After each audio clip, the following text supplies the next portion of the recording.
Well, greetings, friends. I'm Danielle Smith. This is the Danielle Smith Show. Welcome back once again. I'm going to go through some of the topics I explored in my newsletter this weekend. If you haven't had a chance to sign up for that, you can sign up at daniellesmith.ca. In theory, I have archives of of my past issues, but in practice, I've been a little bit busy and haven't posted them. So I'm just reminded myself I've got to do that. But I got to thinking quite a bit about citizenship this past weekend, especially as we watched in Quebec massive protests taking place on the streets of Montreal.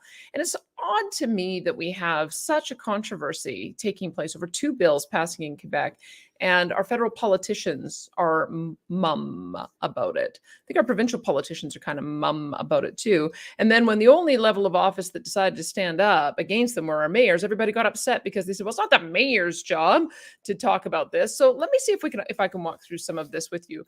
One of the things I did last week was I moderated, or I was a discussant in a presentation by Peter McKinnon. I don't know if you can see that. Oh, this is the problem with green screen. Do, do, do, do. It was Canada in Question, Exploring Our Citizenship in the 21st Century by Peter McKinnon. Now, you might recognize the name. He's a scholar. He's the executive director of the School of Public Policy. His wife, Janice McKinnon, was the finance minister in Saskatchewan in the NDP government, interestingly. But one of the things that he explores, and I think it's such an important topic, is we have spent so much of the last couple of years, or maybe it's been longer than that, in identity politics dictated by the left, dividing us all into groups and dividing us against each other. I mean, I suppose the latest permutation of identity politics is, are you vaxxed or are you unvaxxed? And no one is talking about the things that unite us. I find it interesting in Saskatchewan, as we mentioned a couple of shows ago, that Saskatchewan has formed a new party called Saskatchewan United. And it's not left or right, conservative or liberal. It's just trying to find the common things that bind people together in citizenship. What makes for a Saskatchewan identity? What are the projects you can work on together? And that's the thing we need to start talking about in Alberta too, because there really is far more that unites us than divides us. And we do have a unique culture in this province. I'll show you a few graphs that will underscore just how different we are. And there's a reason for it. Even though we continue to get targeted by offensive federal legislation, massive cancellation of major projects, somehow we just keep ticking along. Somehow we just keep on going and growing. And this is going to create a real problem for citizenship in this country. We need to start talking about what, if we're going to have a Canadian federation that survives and thrives, we've got to start talking about the things that unite us rather than the things that divide us. And you know, one of the biggest things that divide us, it's Quebec. Let's be honest about it. We have had a Charter of Rights and Freedoms and a repatriation process of the Constitution that took place in 1982. They didn't sign on to it, and they've been sort of thumbing their noses at the rest of the country ever since. Every single time, it's almost like they look for reasons to invoke the notwithstanding clause. They look for reasons to find some offensive piece of legislation that they can say, we're passing this anyway, and we don't really give a rep what the rest of the country says.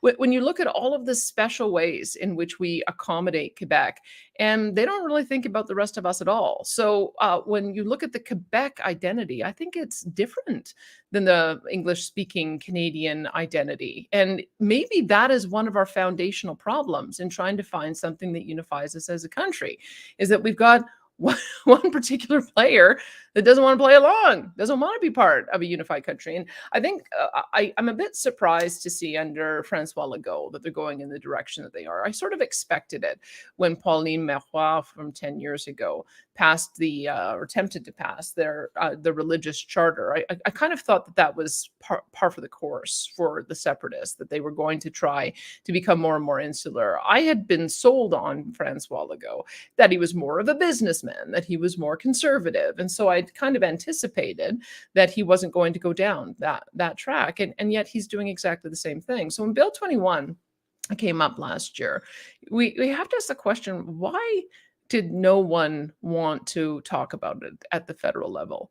I wonder if I can share a story with you here. I'm going to share this story with you because it's not just me who observed that this is one of those areas when anything that involves Quebec, nobody seems to Nobody seems to want to actually talk about it. So let me see if I can do this for you properly. Okay.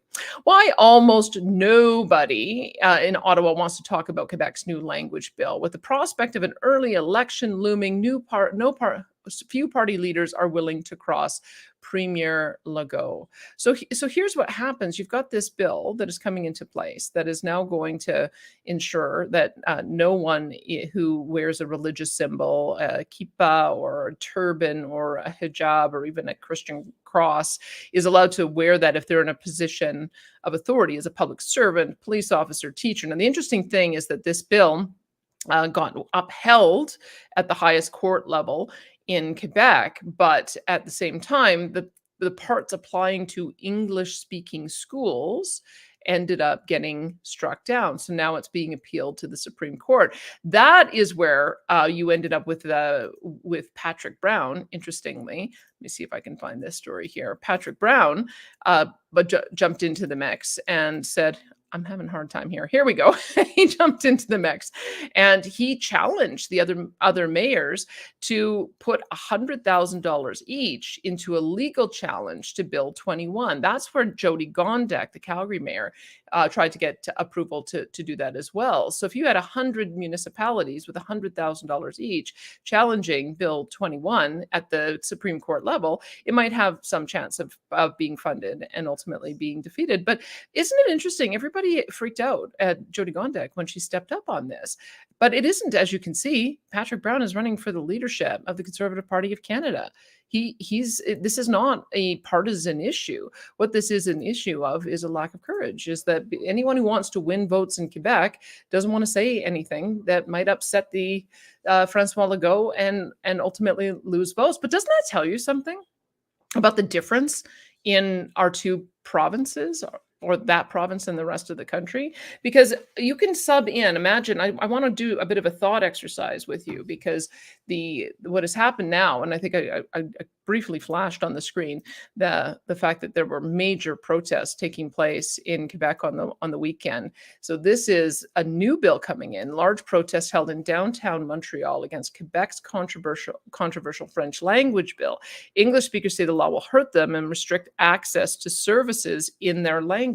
So what does this bill do? And as I'm talking it through, imagine any other province coming through with legislation like this and what the federal government's reaction would be if they could. Now, this bill was initially touted as the bill that would declare Quebec a nation within a nation, which, you know what, I'm all for. If you want to be a nation within a nation, superb, because it means that the rest of us can also go down the track of being a nation within a nation. And I want you to get an idea of just how far they are willing to go when they make that declaration. By saying they're a nation within a nation, they're basically saying we don't actually share any of the things that we agreed to in the Constitution. So here's what they're going to do. It says it updates the Charter of the French Language, which was adopted as Bill 101 in 1977. So they've been doing this for some time. Begins by saying that they are going to use the notwithstanding clause. So they've already preemptively said that they are going to go forward on this bill regardless of what the rest of the population has to say. And so they want to have it guaranteed under the Charter of Rights and Freedoms. When you invoke the notwithstanding clause, you have to re-invoke it every 5 years. They don't seem to have a problem doing it. It's so remarkable that the notwithstanding clause is so controversial in every part of the country, but in Quebec, it's routinely used. So immigrants will have 6 months to learn French. After that, they won't be able to receive services in a language other than French. I am trying to imagine how that's going to work, because I just recently met with a woman who works for the Mexican embassy in the last week. She's been providing translation services to the Spanish-speaking population of temporary foreign workers in our province for, I don't know, about 11 years. And if you're a temporary foreign worker, it means you're intending to return home. It's hard to learn a new language. And so what is a person like that going to be criminalized for trying to provide Spanish translation services to somebody who's a temporary foreign worker in Quebec or any other language? So there's one problem. And question is, how are they going to enforce it? Well, hold on a second. We'll get right to that. Only historic Anglophones will be able to attend English school. So if you want your child to, because part of what happens when you're trying to learn a second language is you learn one language at home, and then you send your child to school so they can become bilingual in the other language. What they're basically saying here is they do not want francophone children to become bilingual, because it's going to be harder if you cannot send your child to an English school for them to learn English. The number of students allowed to attend English CEGIPs, we don't have that here. I think that's more of an Ontario and Quebec thing. It's a pre-university prep school, vocational school, so it allows you to, it seems like it's a bit of a mix of a college and university preparatory. But the number of English students is going to be capped at 17.5%. You can imagine what that means. If they're going to cap that, it means then over time, they're also going to reduce the number. It would be my anticipation until when? I don't know, zero. Temporary foreign workers' children will only be allowed to attend English school for 3 years. So if you do have a temporary foreign worker who is attending school, they can attend English school, but if they stay longer than 3 years, then bang, they've got to go over onto the Francophone side.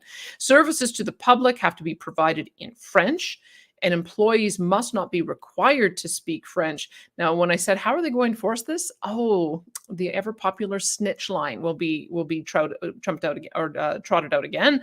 There'll be a snitch line if Francophone feels that their right to communicate in French was violated. And as we've seen, people love to use that snitch line to rat on their neighbors. So you're going to see all kinds of folks trying to provide translation services to people who don't have the facility in anything other than their mother tongue. I guess getting arrested, getting fined. Another one here is the language police. And they do actually have an office for the language police. It's called the Office Québécois de la langue française. It's given the power of search and seizure without a warrant to ensure compliance. Like, isn't this loony bin stuff? Can you imagine? Business contracts have to be in French. Disputes have to be resolved in French. Pleadings in the court have to be in French. Judges will no longer need to be bilingual. And this language police is now going to apply to small businesses with 25 or more employees. The previous threshold was 50 employees. And then here's why the municipalities got into the mix. There will be a new French language minister who will ensure compliance and withhold grants or subsidies to municipalities if they don't comply with the new charter. A bilingual municipality will lose its bilingual status when the population of English speakers drops below 50%. So as you can see from this image, there's a lot of people in downtown Montreal who are unhappy with the direction that the government is taking. And I don't know, just seems to me that we haven't heard an awful lot about it. Now, why am I concerned about this? Because again, I think Quebec should be free to do whatever it is they want. I think we should be free to do whatever it is we want. But the thing that irks me is the conditions the federal government places on us whenever they want to use their federal spending power to dictate to us how a program should be implemented. So we had, for instance, and I've talked about this before, our childcare program. We were going to implement it in a really reasonable way. I thought that it was going to be a sliding scale of support for parents based on level of income. So if you had two-income family, and they were minimum wage, they would get full subsidy. If you had two lawyers making $300,000 a year, they wouldn't receive any subsidy. That would make some sense to me. But no. The condition that the federal government put on us to receiving a portion of that money back, $2.8 billion, which is only going to fund a fraction of the program, was what we had to do it Quebec's way. We had to implement the program the way they already have in Quebec, with the $10 a day limit and access to everyone. And here's the other kicker, is that there are a lot of private daycare operators in our province. And the condition of receiving that money was that the 10,000 new spaces had to be created and they all had to be nonprofits. So what they're trying to do with the childcare plan is ultimately, incrementally, bit by bit, as the progressives are known to do, what they're going to do is ultimately make it very much like the Canada Health Act, where the federal government dictates all the rules. Now, here's what I don't understand. Why can't this same power be used by the federal government to say, here's the condition of equalization? is that you can't be discriminating against newcomers in providing healthcare and social services. You can't be punishing those who are trying to provide a service in communicating with somebody in their mother tongue as a temporary foreign worker to make sure that they receive vital services. Why can't the federal government say, here's the condition of equalization, is that you actually have to follow the Constitution and you actually have to have some respect for the Charter of Rights and Freedoms? Why is it that we continue, us, the rule followers out west, we continue to be punished, and Quebec can do whatever it is they want without having any conditions placed on the grants that are given to them? The other reason that I care about this is because there is a at some point we are going to have to confront the reality that this country cannot continue operating in the future under the constitutional rules that we currently have. Now, I haven't spoken that much about federal reform, and I haven't spoken that much about the composition of the Senate and the House of Commons and the Supreme Court and the dysfunctionality that it creates in the country. But I had cause after reading Peter McKinnon's book to really take a closer look at this again, because there's a breaking point coming that nobody seems to want to talk about. In fact, I read a C2C journal article from a few years ago in 2014, where they said that the only reason to open up the Constitution was to try to bring Quebec back in to sign on. And we had the failed Leech Lake Accord and the failed Charlottetown Accord, and no one wants to open the Constitution again. Therefore, we should just leave it. We can't leave it anymore, because if you go through and read the Constitution, it's very clear that the conception of Canada was of two founding nations, and the two founding nations of Upper Canada and Lower Canada, Nova Scotia and New Brunswick, were developed enough at that time that they deserve to mention. But the rest of us were the colonies. We had only 160,000 people in Alberta at the time that we became a province in 1905, and Quebec in 1905 had 1.65 million. So they were 10 times their size. So you can see under those circumstances that that might have been a perfectly legitimate way to run the country from the center, because there was a lot of resources out here, but not a lot of people. Fair enough. But I want to show you what is going to be happening over time. And then you tell me if the status quo that we have under the way the rules of our country, you tell me whether or not you think that those are going to hold up. So look at this. So this is a population projection for Canada by province in 2020 and 2043. I know these numbers are a bit small, so let me read them. So clearly, Ontario is going to continue to be the #1 destination for newcomers and growth in population. I don't think any of us should be surprised by that.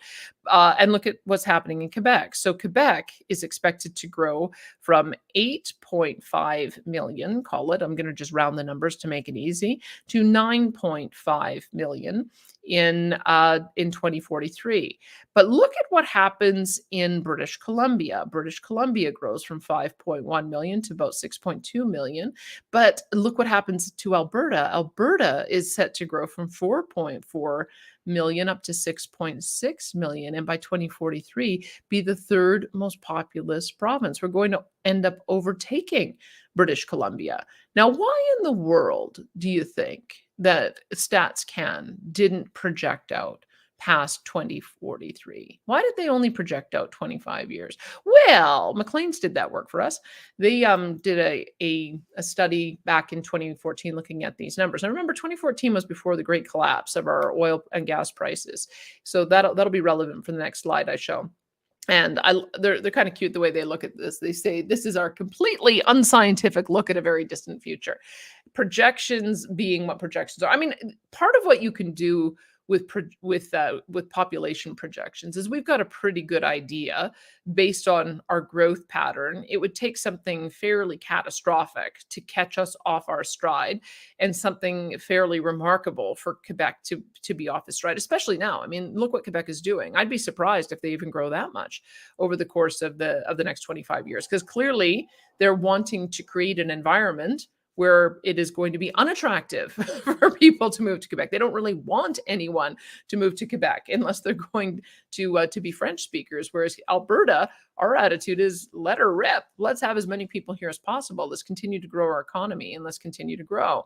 So someone asked me the question why I would put any faith in these projections. And I think we just have to understand that we are growing as a country. We can look at what has happened in other jurisdictions. We can see what has happened historically and get a pretty good idea that at some point in the future, Alberta's population is going to be higher than Quebec's. Now, Maclean's here in their unscientific projection, just based on the same numbers that they plugged in from Stats Canada, just going on a little bit further, they suggest that's going to happen by the early 2050s. But here's the other interesting part is this is the GDP figures. They believe that our GDP is actually going to surpass Quebec's much earlier than that. And I've been watching these numbers for some time because we were pretty close a couple of years ago, prior to us going into the COVID crisis, which hit us harder, obviously, than it hit Quebec. So the numbers right now, I think I looked them up, are 378 billion is the size of the Quebec economy.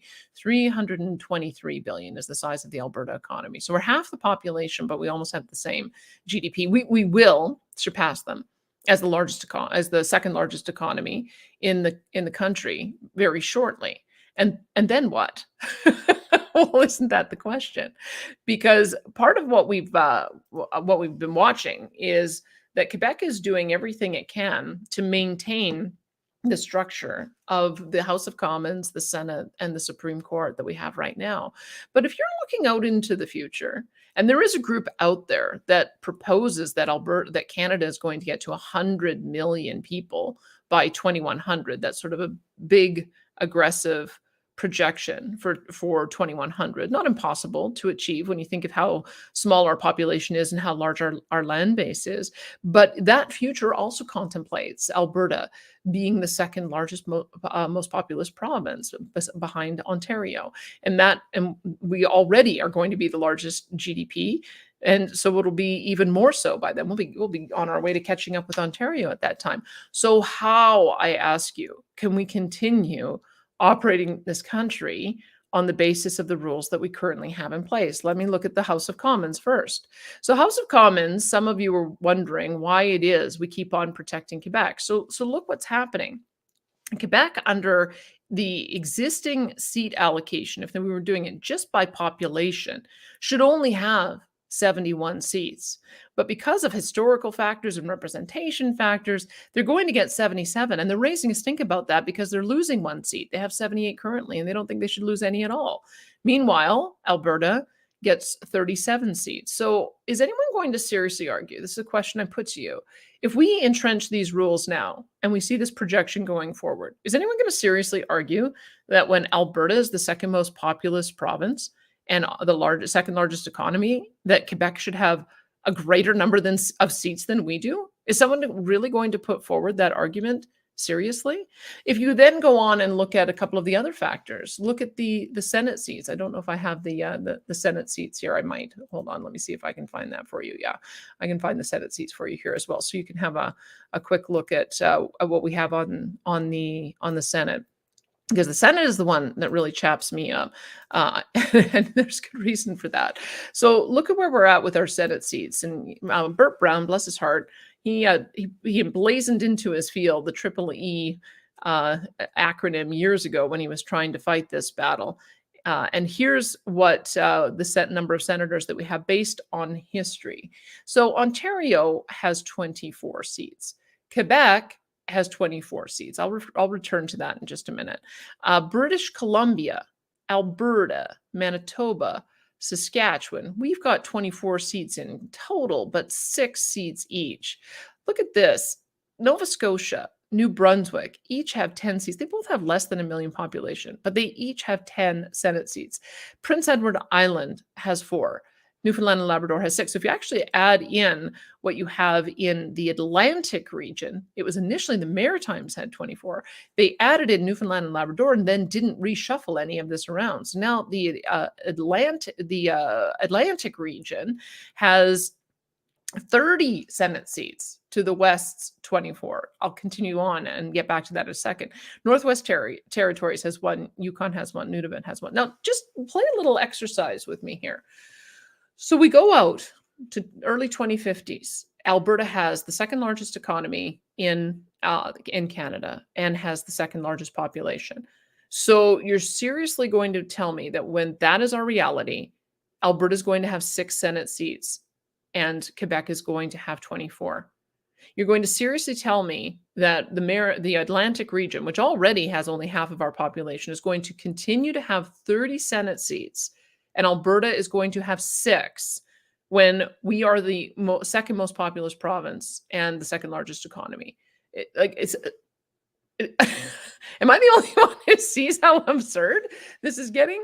So let me also then go to the Supreme Court, because this is vitally important. This is existential for us, because I'm stunned and astonished by the number of commentators after Bill C-69 was rejected in a advisory ruling from our Alberta Court of Appeal.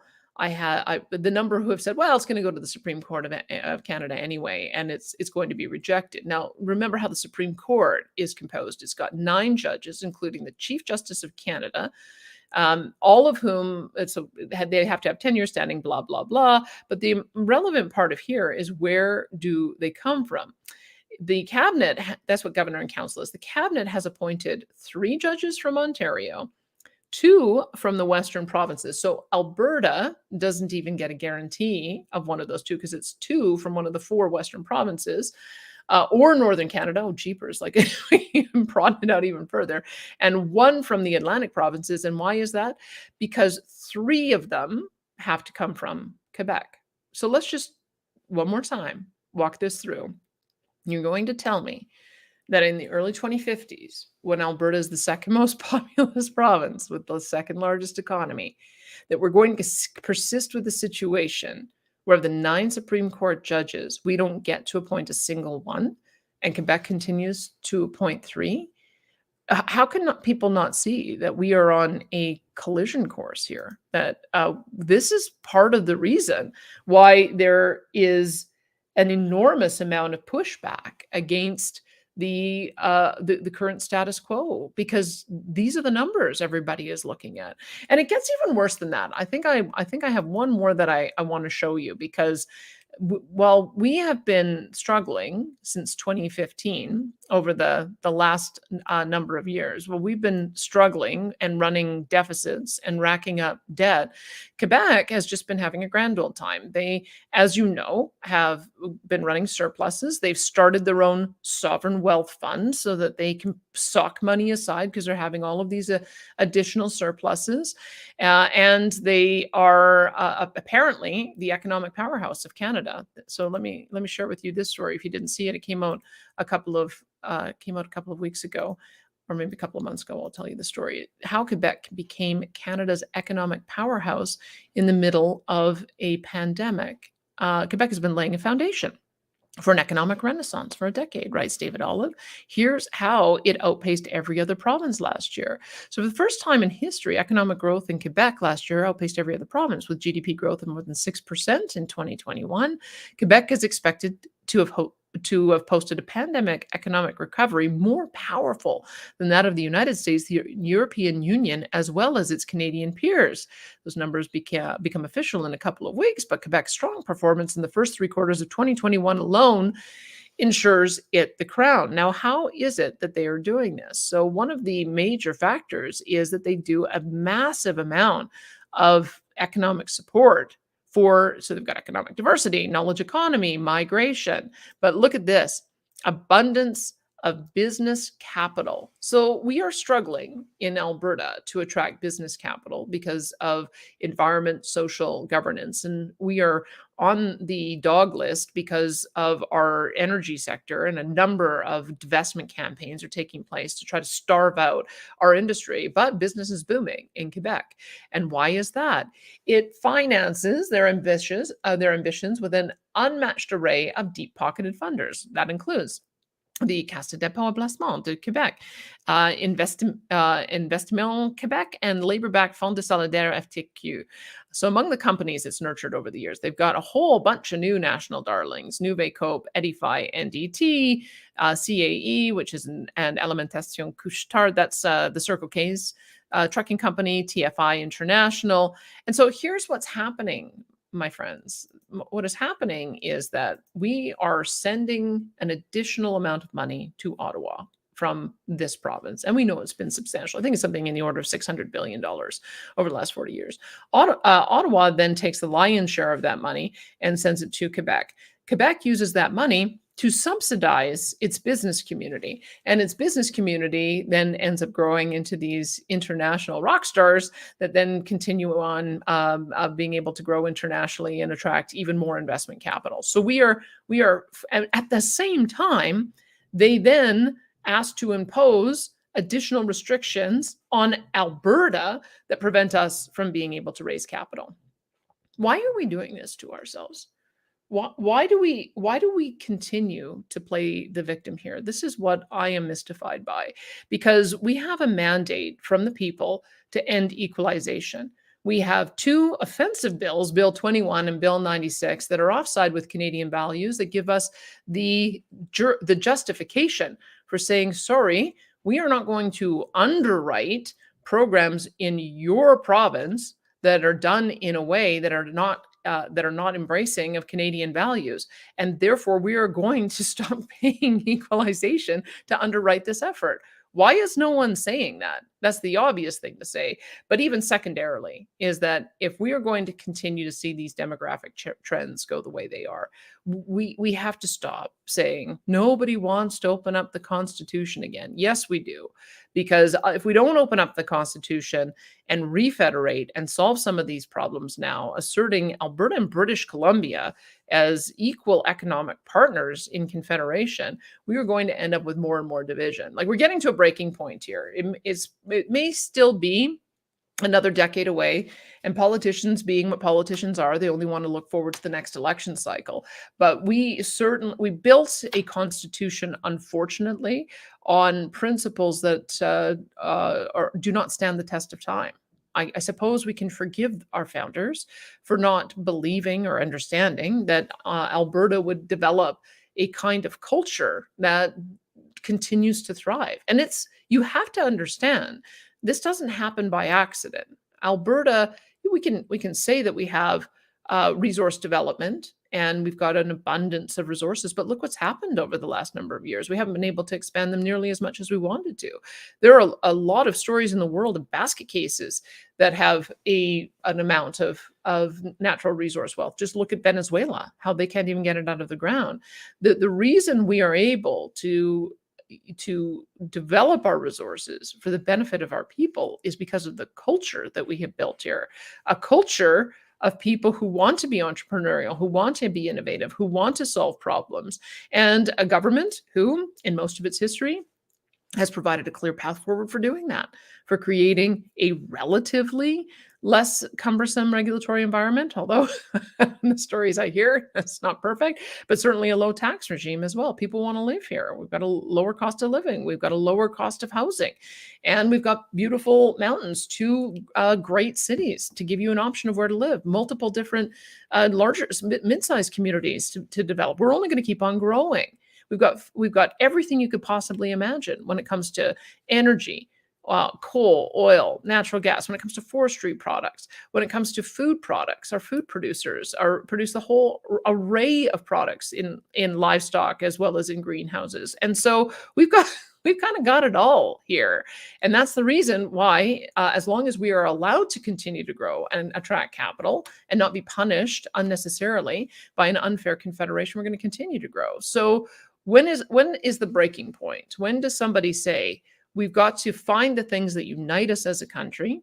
And if Quebec wants to go its own way as nation within a nation status, then we've got to figure out what the rest of us do in the country. If that's going to be the relationship where essentially they'll keep the Canadian dollar, keep the Canadian passport, and do their own thing, then we have to stop placating to them. Maybe they should stop sending representatives to the House of Commons altogether, and we can just have bilateral trade agreements with them. Maybe if that's what they want, then maybe we should figure out a new form of partnership that doesn't have all of our politicians chasing their tails trying to win seats in Quebec when their values are completely opposite from the rest of the country, because that's creating more division. If we're going to find the kind of things that bind us as a nation, we have to talk about citizenship that we can all buy into. We have to find the unifying themes that we can all buy into. And if Quebec doesn't want to play ball, then I think we've got to accept that reality, and we've got to figure out a way to redraft the Constitution so that it's fair to those of us who do want this country to work. All right, guys, that's all for me for today. And I'd love to get your feedback. You can always feel free to send me an email, danielle@daniellesmith.ca. You can go on to my website, daniellesmith.ca, sign up for my newsletter, and we'll talk to you again on Wednesday. Oh, what's happening Wednesday? Well, Wednesday is the day of the leadership count on the vote. I'm hearing from Little Birds that there was about 30,000 votes that turned out of the 59,000. So what does that mean if only 50% turned out? That sounds like a very high apathy number to me. And they haven't started counting them yet. And so we don't really have any idea of which way it's going to go. It depends on who you talk to. If you talk to Premier Jason Kenney backers, say he's going to get 60%. If you talk to those who are not Jason Kenney backers, they say he's going to get 43%. So it'll be somewhere between those numbers. And I guess we'll see what happens on Wednesday night. Anyway, we'll tune in and talk more about that on Wednesday. Thanks so much for tuning in. I'm Danielle Smith. This has been The Danielle Smith Show.